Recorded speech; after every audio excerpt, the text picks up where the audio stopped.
bir video çəkib onun üstündə 2-3 saat montaj eləməkdənsə məsləhət görərdim ki, gündə həmin o zamanı daha çox video çəkməyə ayırasınız.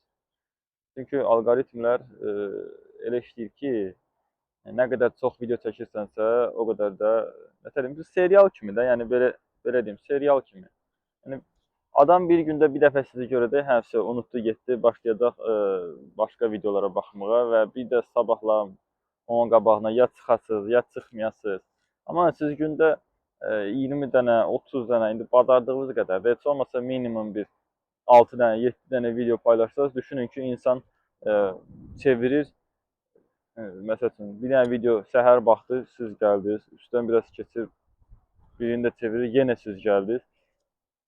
Mənim bir dostum var, o deyir, Araş deyir, elə bu TikToku çevirəm, sən gəlirsən deyir. Nə qədər video çəkirsən sən? Yəni bu indi tanışdır, amma tanımayan insanlar da o gün canlı açdım, o da deyir ki, mən sizi izləyirəm falan. Yəni bu e, sosial şəbəkə elə işləyir. Əgər siz nəsə satmaq istəyirsinizsə, hansısa məhsulunuzu satmaq istəyirsinizsə, bir dənə video yetərli deyil ya da 2 dənə, 3 dənə video yetərli deyil. Mütləq ki, daimi olasınız, sizi daimi görsünlər. Hani belə marketinq söhbəti var. Yəni o elə işləyir. İnsanları gözü sizə alışsın, sizin məhsulunuza alışsın. Belə.